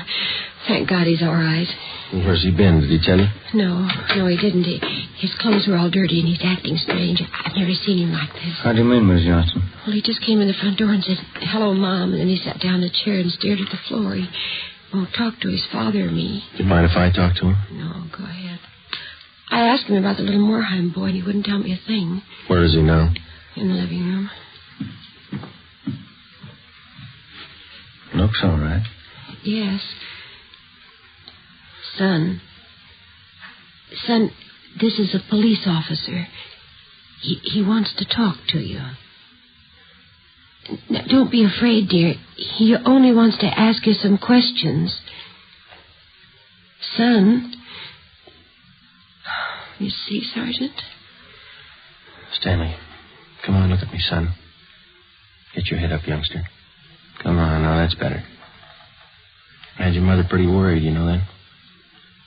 You want to tell us where you've been? I wish you'd try to get him to eat a little something. You hear that, son? Want something to eat? Stanley, there's another little boy up the street who hasn't come home. Do you know where he is? His father and mother are worried about him, too, just like your folks were. You've got to help us find him, son. I killed him. I killed Steve with the .22. We were only playing. But I killed him. How do you know you killed him? Maybe he's only hurt. Now, isn't that it? No, he's dead. I know he's dead. The gun went off. We forgot we put bullets in there. Where is he, Stanley? I hid him. I was scared. I didn't want anybody to find him. Where did you hide him, son? In a cave up on the hill. I didn't mean it. It was my pal. You want to show us where, son? Yes, I'll show you. Please don't send me to jail. 9:15 p.m., Thursday, December 22nd. 9-year-old Stanley Johnstone led the way up the hill behind the backyard of his home. He showed us the wagon he moved the body in. His father came along with us. About 50 feet from the crest of the hill, the boy pointed to a thicket of scrub oak. There we found a small cave holding the body of Stephen Moorheim. There was a single bullet wound in his chest just below his heart. He was dead. We covered the body. Stanley, how did it happen? I knew my folks were going to give me the gun for Christmas. I knew where it was, and I got it. There was a box of bullets with it. Were you pointing the gun at Stephen? No, sir. No, sir, I wasn't. It was Steve's turn to play with it. I was chasing him. He tripped over the stump there in our backyard and fell. The gun hit him in the stomach, and it went off. Why do you think you killed him if you're telling us the truth? I'm telling the truth, honest. That's the truth. All right, I believe you, son, but why do you think you killed him? It was my gun. Steve would still be alive if I didn't go and get it. I should have waited till Christmas. It's all my fault. Where have you been all this time? In the cave with Steve. What were you doing in there, son? I was praying. I was praying for God to make him alive again. After a thorough investigation, Ben and I were convinced that the shooting of Stephen Morheim was accidental. Lieutenant Lee Jones' findings substantiated the Johnstone boy's story even to the smallest detail. We put in a call to the coroner's office and acquainted him with the facts. He designated a local mortuary to handle the body pending autopsy and granted us permission to remove the body to the Morheim home. Mrs. Morheim collapsed. The family doctor was called. Ben and I sat in the living room to wait for John Morheim, the dead boy's father. Edith! Edith! Mr. Morheim? Yes. You the police? Yes, sir. Where's Edith? Where's my wife? Has my boy come home? Have you found him? Yes, sir. Oh, where is he? Steve! Stevie! Where's Steve? He's hurt, isn't he? Yes, sir. Oh, where is he? I want to see him. He's hurt bad, Mr. Morheim. Oh, where is he? I want to see him. He's in his room. How bad? Pretty bad.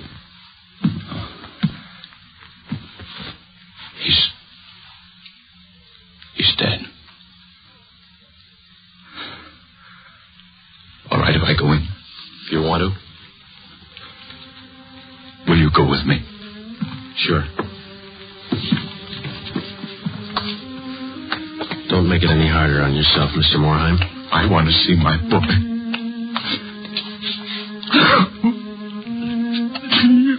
Mr. Morheim. Stevie.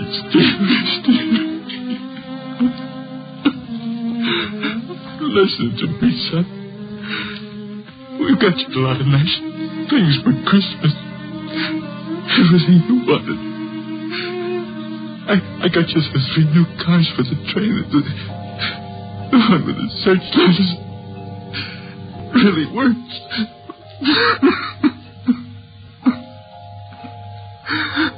Son, you got that new switch you wanted to it. A lot more track.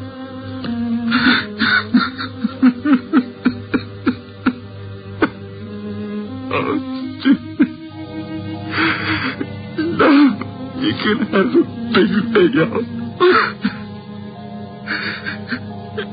You know that new baseball that you saw? Well, I got it for you. Steve. That cowboy outfit you wanted, I got you too. Mr. Morheim. Come on, Joe.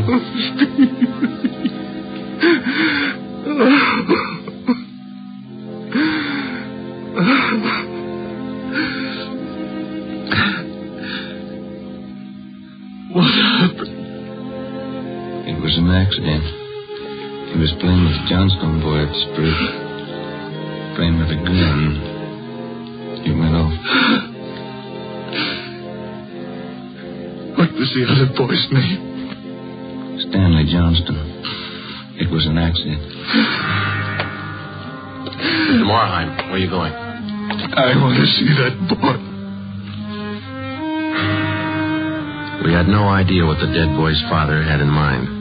We didn't feel that we should try to restrain him. We went along with him up the street to the Johnstone home.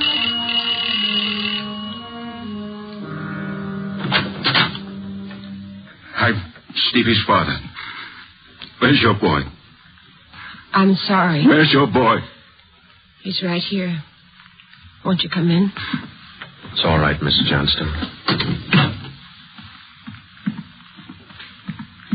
You the boy that was with Stevie? Yes, sir. What's your name? Stanley. Stanley. I know it wasn't your fault, Stanley. I wonder if you'd do something for me. Yes, sir. I've got a lot of nice presents for Stevie. I know he wants want you to have them. I want to give them to you. Christmas Eve. Mom? I think that would be a fine idea, son. Come on, Ben.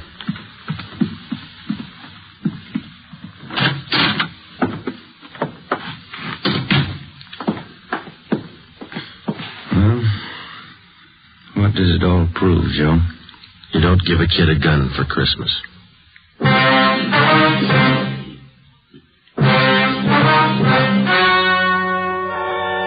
The story you have just heard was true. Only the names were changed to protect the innocent. On December 24th, 1948, a coroner's inquest was held in the county morgue, city and county of Los Angeles, state of California. In a moment, the results of that inquest.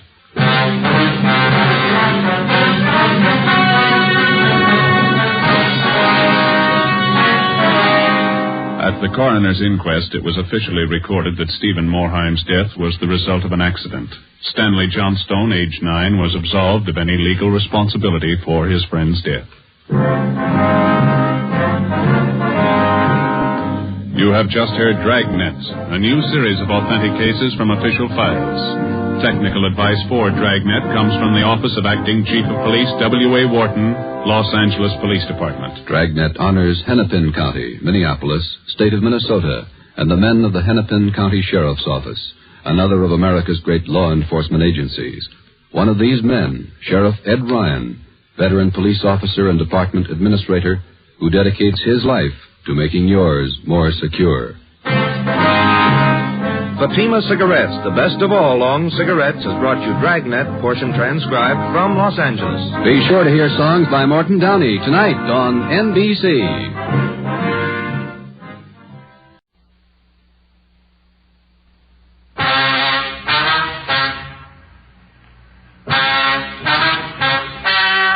Ladies and gentlemen, the story you are about to hear is true.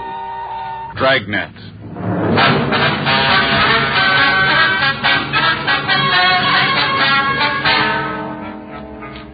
You're a detective sergeant. You're assigned to burglary division. You get a call that an important piece of religious art has been stolen from the oldest church in Los Angeles. There's no lead to its whereabouts. Your job? Find it.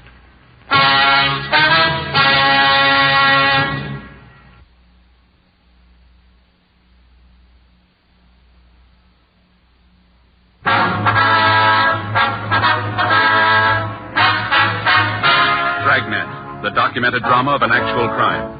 For the next 30 minutes, in cooperation with the Los Angeles Police Department, you will travel step by step on the side of the law through an actual case from official police files. From beginning to end, from crime to punishment, Dragnet is the story of your police force in action. It was Wednesday, December 24th. It was cold in Los Angeles. We were working a day watch out of burglary division. My partner's Frank Smith. The boss is Captain Bernard. My name's Friday. I'd gone across the street to buy stamps for some Christmas cards I was sending out. It was 9:15 a.m. when I got back to room 45. Burglary.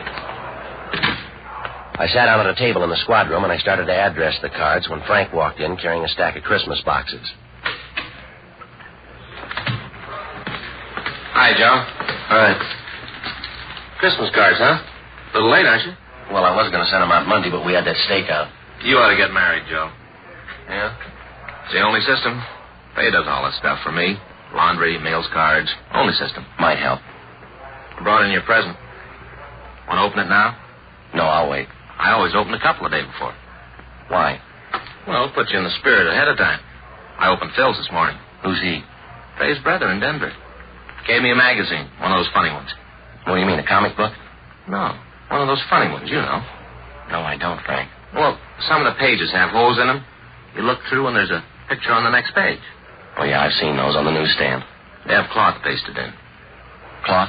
In the ads. If you want to buy a suit, they have a sample right there. You mean you can feel it? Reach right out and feel it. There was one for $200. A suit? Sure. Cloth comes from Scotland. What's it made out of? Solid gold? No, they got a special kind of goat over there. It's real smooth. Not a goat, Frank. A sheep. Well, it's a special kind of sheep, then, because a suit costs $200. You gonna get one? I told Faye. She said, wear the sample. Anything doing? Fanning and Pryor were in on that market holdup. They come up with anything? Pound of air, nothing else. I hope it stays quiet. I got more shopping to do. I finished. What'd you get in? Stationery set, some paper and envelopes, leather binding. Joe, you'll never learn. Oh, what's the matter? No woman wants a stationery set. Get her something personal. Well, it's got her initials on it. No. You want something more sentimental, romantic. What'd you get Faye?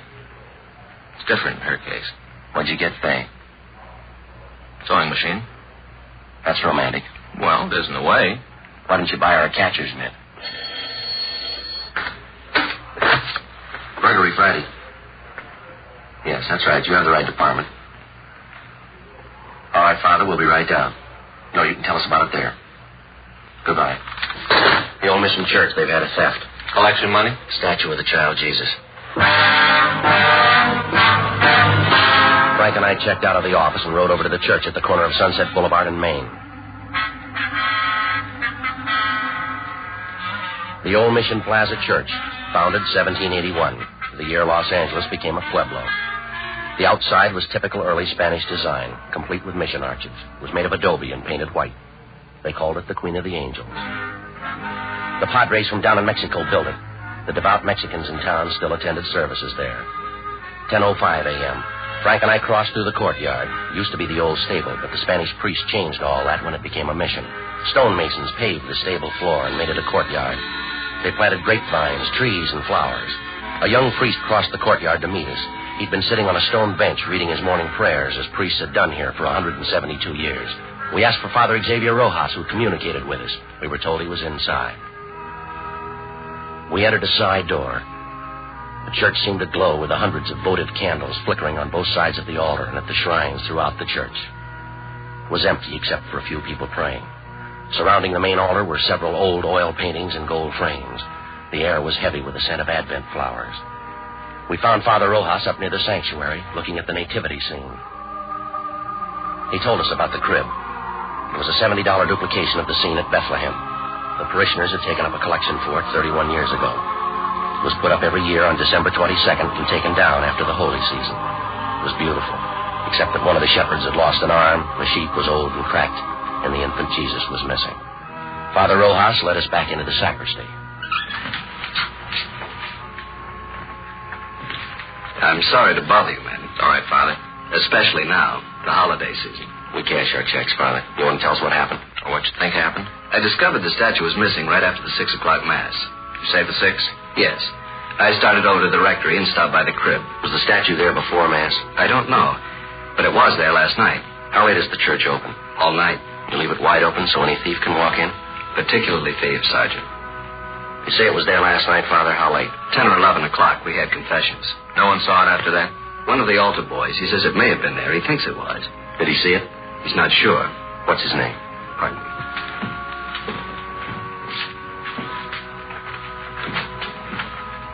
Here's the schedule. You'll find the names for every Mass there. Was there a big crowd at the 6 o'clock Mass, Father? Not too many. 7's the big one. People on their way to work. Did anyone stay after Mass, did you notice? Not especially. I came back here, took off the vestments. I suppose it was 10 or 15 minutes before I went back in the church. It was empty then? No, people were coming in for the 7 o'clock. Are these the altar boys, James Cornine and Joseph Heffernan? That's right. Joe's the one who mentioned it might have been there. Did you check with the other priests, Father? Before I called you. None of them knows anything about it. Just for a check on the pawn shops, how much is the statue worth? In money? Well, that's the point in pawn shops, Father. Only a few dollars. We could get a new one, but it wouldn't be the same. We've had children in the parish. They've grown up and married. It's the only Jesus they know. We understand. And we've had children who died. It was the only Jesus they knew. So many of the people who come here are simple people. They wouldn't understand, Sergeant. It would be like changing the evening star. We'll do our best, Father. That's why it would mean so much to have it back for the first Mass on Christmas. It's not very long, Father. Less than 24 hours. If anything turns up here, you know where to get in touch with us. Yes. Sad, isn't it? How's that? In so short a time, men learn to steal. Yes, but consider us, Father. Us? If some of them didn't, you and I'd be out of work. 10:50 a.m. We notified pawn shop detail. Frank and I checked out the 2 altar boys. The first one, James Cornine, said he knew nothing about the missing statue. The second one, Joseph Heffernan, was not at home. His father said he had a part-time job, but he'd have him get in touch with us right after lunch. By 11:30 a.m., we'd run out of book procedure. We had a man to find. Our only clue, he'd been to church. 11:33 a.m. We checked the phone books for the names of religious stores in the area. 2 of them were closed. We tried the third. When we got there, the only person in the store was an elderly man sitting by a table. In front of him was a large, beautifully carved chess set.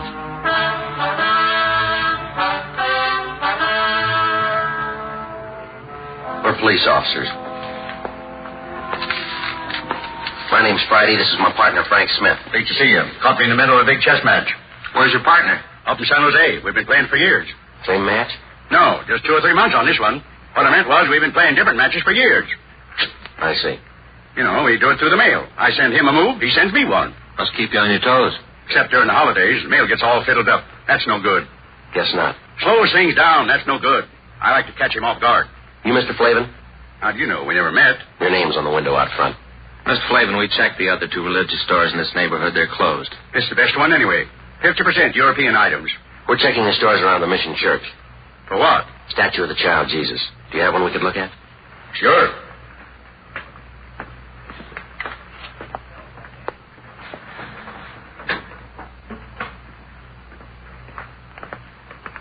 No, sir, a larger one. You don't want a larger one, unless it's for a church. That's where you want a larger one. Could we see it, please?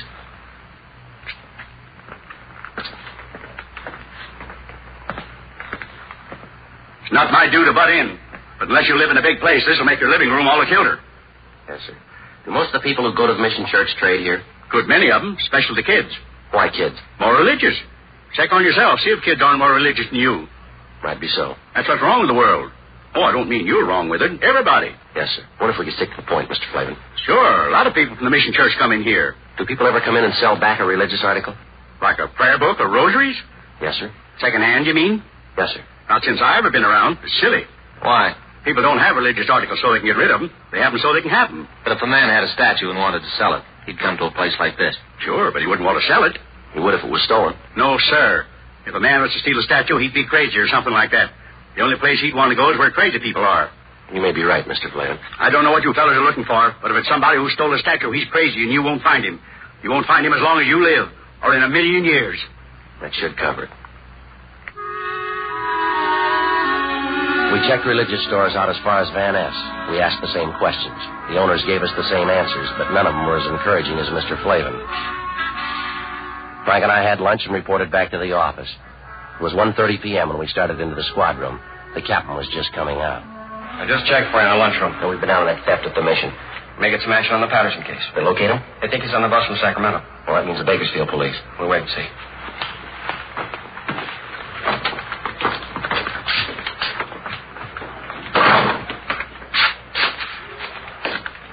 One of you fellas, Sergeant Friday? He is. I'm Drew Heffernan. My father said you wanted to see me. Well, sit down, son. You didn't have to come in. A phone call would have worked. My father said to get on over. He says that any kid that uses phones is lazy. We want to ask you about this morning. You serve 6 o'clock mass? Yes, sir. I'm senior boy. So I get the 6th. You're a senior and you take the early trick? Yes, sir.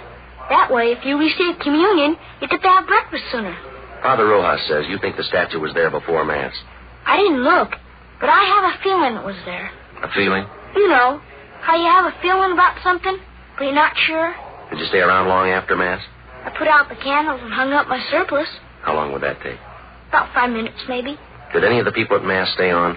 Some of them always do, especially ladies. Oh? Maybe they don't finish in time, or else they start new prayers. I don't know. So when you left, there were still some women there? No, sir. That was at first. After I went back to the sacristy, there was only this one man. What man? He comes at 6 o'clock all the time. Do you know his name? No, sir. But he works down in Olive, paint shop, where they paint signs. Could you describe him? Sort of medium. He was wearing a suit that didn't match. Didn't match? Different pants than coat. How about his age? Oh, he's pretty old. Take a guess. About 40, maybe. There's nothing particular about him. Then why'd you notice him? I've seen him before. And the bundle, I guess. The bundle? Out in front. I saw him when he was coming out. He had this bundle. And he almost dropped it. How large a bundle? Hard to say. Come on, son. Was it large or small, the size of the statue? About that big. Yes, sir.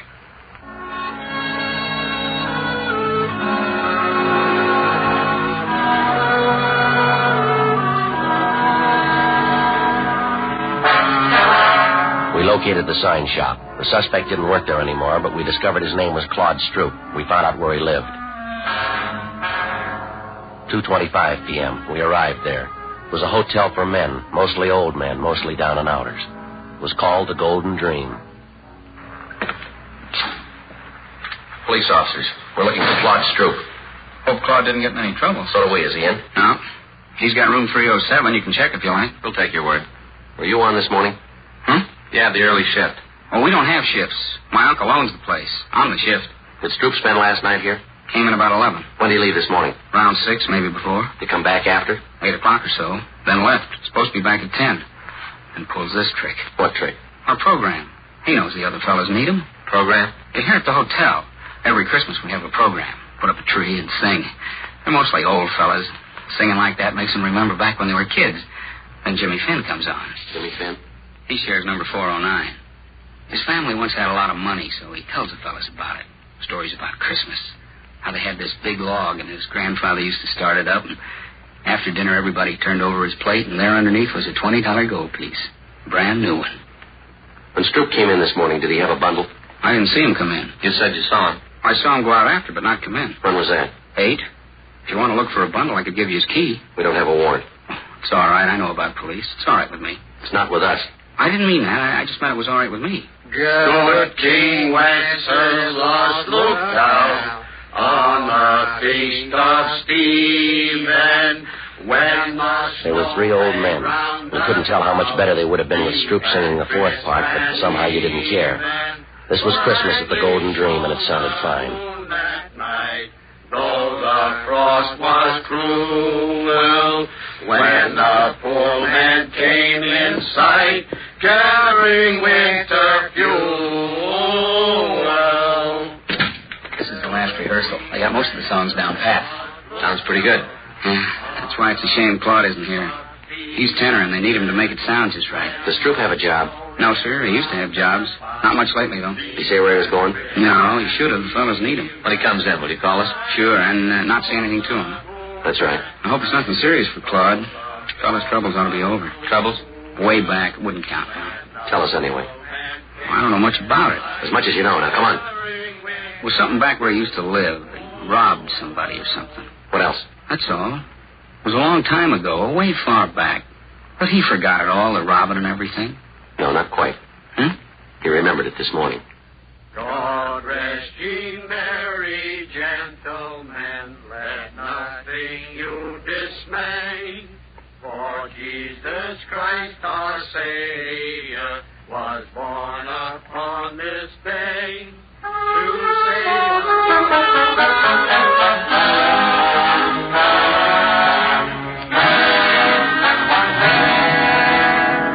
We went back to the office and ran Stroop's name through R&I. If he'd been booked anywhere, we had no record of it, at least not under that name. 4:15 p.m. Pawn shop detail reported back. No object resembling the statue of the child Jesus had been turned in. 4:18 p.m. I hung up the phone. Patterson's on that Sacramento bus. I thought Bakersfield had it. They were supposed to confirm. They did. Hopworth station. What about Fanning and Pryor? They're still out. Well, they'll be back soon. When's the bus arrive? 6 o'clock. Well, there's plenty of time for them to make it. There's more time for you. We're still in that theft. Can it wait? No. What is it, $10, $15 statue? When's the price determine a case? I realize it's a church statue, but that doesn't give it priority. It's important to them, Captain. Joe and I promised to get it back. What do you got on it? Nothing much. And why are you so big-hearted? Burglary Friday. When? No. Don't say anything. No. Right. It's Claude Stroop. He just walked into the hotel. He's our suspect. Nobody's leaked to him? No. You'll keep. You can run him down tomorrow. It'll be too late then. They need it for the first mass in the morning, Skipper. It's kind of a big thing for them. I'm sorry. I can't juggle details around so you get a statue back. If there's time later on, we'll do our best. Yes, sir. You better get over to the station. Yes, sir. Will you call Father Rojas over at the mission? Why? Tell him we're too busy to work on that statue. But we'll do it later. Tomorrow or when we get a chance. Why can't you call him? Well, we better get over to the station. If Patterson's on that bus, we don't want to miss him. All right, I'll call him. Righty. Yeah. I can send Fanning and Pryor over. You might as well stay on that other thing. Whatever you say, Captain.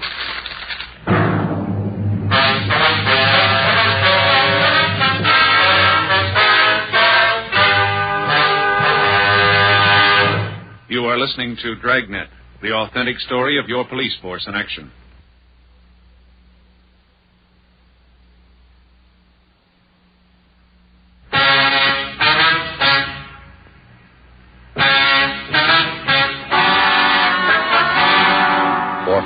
p.m. We arrived at the Golden Dream Hotel.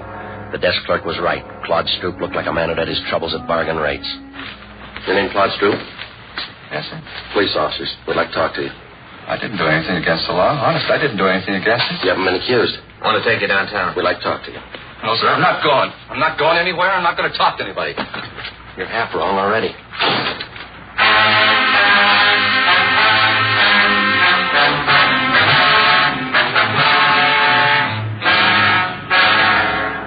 .15 p.m. We returned Stroop for interrogation. He kept his word. He refused to talk. 6:05 p.m. Frank called Faye, told her he'd be a little late. Stroop didn't move for a whole hour. He sat and stared, but he didn't talk. 6:40 p.m. We got a final report from pawn shop detail. The shops were closed. There was no statue. Stroop still hadn't talked. Don't you ever want to go home, Stroop? If I was to talk, he wouldn't let me go. Depends on what you'd say. I'd say it wrong, and I wouldn't get home. You won't this way either. I'd like to go. You can bet on that. This is the 7th year we had the program, and I never missed a one. Not a single one. Why don't you tell us what happened, Stroop? How would I know you'd let me go? You wouldn't. I might as well anyway. All right, what happened from Mass on? Well, there was Mass. I came out and started down toward the hotel. Back up. I left my stuff at the hotel, and then I picked up George's car. I didn't steal it. He said I could have it any time I wanted. Only this time I didn't ask him. I took it and started out. Well? I should have asked, but I just didn't. I went over to Grand Avenue for the Christmas bulbs, where this fellow sells them secondhand. It was coming out of the lot, but I did. Yeah. The bumper must have caught the other car. Didn't leave too big a dent, but there was this long scratch. I got out and tried to wipe it off with my handkerchief. You know, spit on it like. Only it didn't do no good. I didn't think anybody saw. I don't know how you fellows found out about it. I'll check auto records. Right. Stroop, we didn't bring you down here to talk about that. You didn't? No. There's a statue missing from the church. The statue of the child Jesus. You mean I took it? You took a bundle out of church? Yes, sir. That was my other pants for the program tonight. I had a place sewed up and there was a button on it. You can check. But I wouldn't take a statue. I don't think you would either. He's clear at auto records. Go on home. For the program? You mean it's all right? Good night, Stroop. Good night.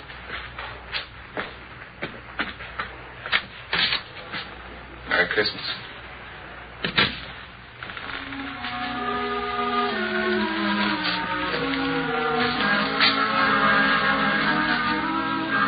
Where to? Well, I don't know. We could stay and work on it tonight. Wouldn't do any good. We won't find it. I don't think so. No use kidding the priest. Build his hopes up. Might as well go tell him now.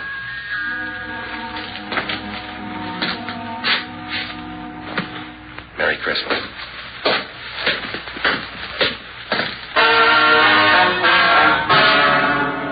.27 p.m. We found Father Rojas. Frank told him how it was, that we couldn't get the statue back by morning, but that we'd keep trying during the week. He said he understood. We told him we had to get on. As Frank and I started to leave, the doors at the main entrance to the church opened.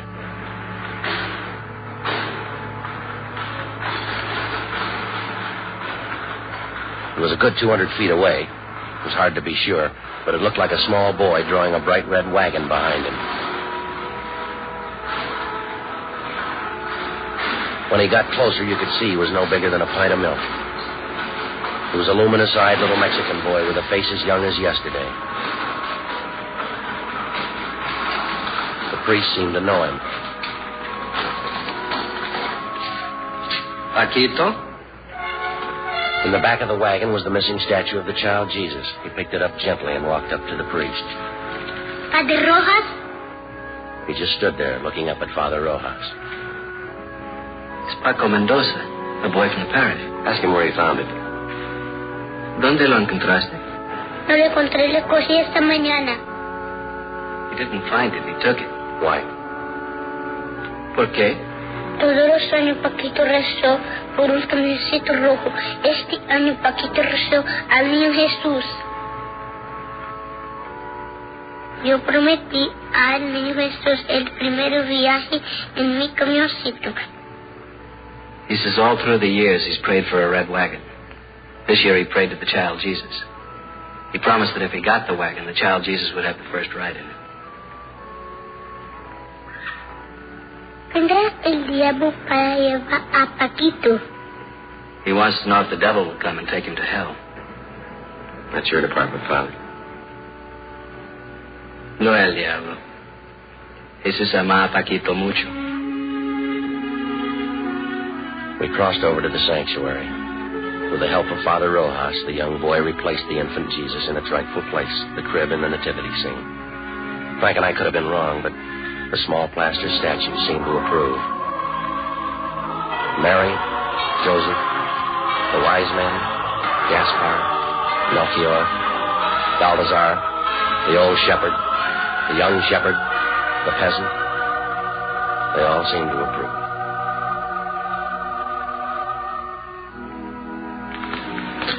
Vuelve a tu casa, Paquito. The priest told the boy to go home. He took hold of his wagon and started the long walk out of the church.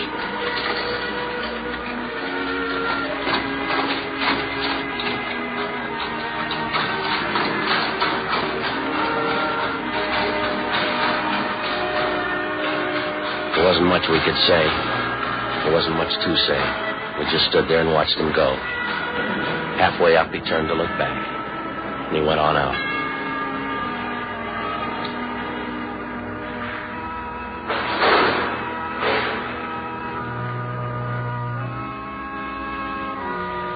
I don't understand how we got that wagon today. Don't kids wait for Santa Claus anymore? It isn't from Santa Claus. The firemen fix old toys and give them to new children. Paquito's family, they're poor.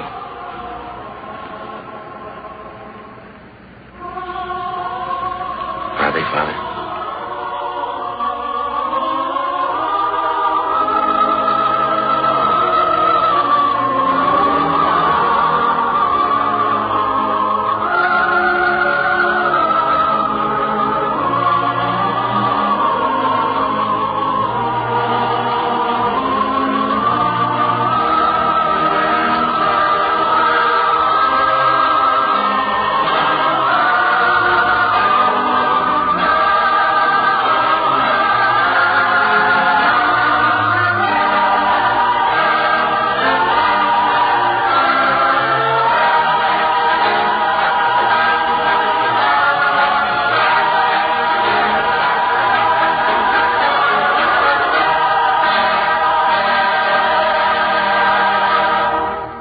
The story you have just heard is true. The names and locations were changed.